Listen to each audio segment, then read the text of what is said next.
Yo, what's up? Vlogs ko po sa inyo yung ating day 3 na paggagamot sa ating baldadong pasisiw. Isa sa 4 na baldado. So napapansin nyo po ngayon ay kasama siya ng mga kapatid niya at mga kabatch niya. At napapansin nyo naman siguro na nakakatayo na po siya ng ayos at nakakatakbo na rin. So ito po yung mga oras na kailangan po tanggalin na po natin yung kanyang masking tape sa kanyang dalawang tuhod. So tinaga ko na pong tanggalin yan dyan. Nang sa ganun po ay hindi na po magsugat at iniiwasan po natin na makalimot. Baka po lumalaki po yung ating mga pasisiw ay malimutan po natin yung ating masking tape na nilagay. So maaari din mamaga at ikasanghin ang kanilang patuluyang pagkalumpo.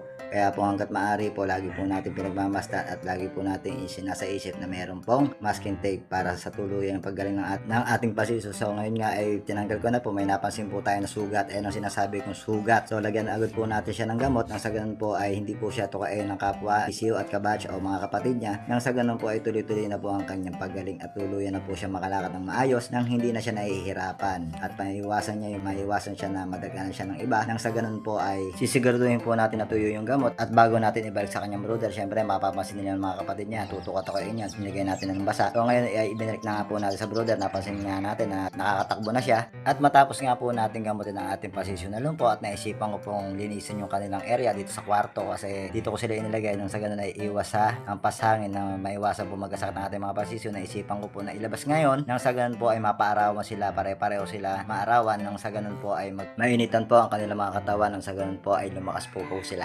At binitbit ko na nga po yung kanilang brother at kita niya naman dahan-dahan ang buhat ang daddy loads nyo. At nung makalabas nga po ng aming bahay ay inilagay ko na po sa harapan ng aming bahay. Nang sa ganun po ay kung sumikat man ang araw ay sasapol sa kanila. Di araw-araw na rotation na naman yan. At sigurado ito isa sa mga aking mga paraan ng kagustuhan kong mabuhay sila, malayo sila sa sakit. Kailangan po talagang obligasyon po natin silang paarawan sa araw-araw kasi nga pag sa panahon po namin ngayon ay nagdalamig, panay ang hangin, dito po pumapasok yung ating pagpapaaraw sa kanila. Nang sa ganun po ay tumibay ang kanilang pangangatawan dahil kailangan po nila ang init ng araw sa kanilang mga kanya-kanyang katawan. Batapos nga nito ay agad kong inilagay ang kanilang patuka at ang kanilang vitamins. Ayan po yung ating ginagamit na vitamins dyan.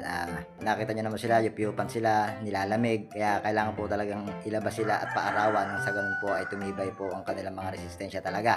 At paulit-ulit ko sinasabi yan. At paulit-ulit ko rin gagawin dahil sa kailangan ng ating mga alagang sisiw. So hanggang dito na ang aking videos. I'm Daddy Lods. Focus lang sa go.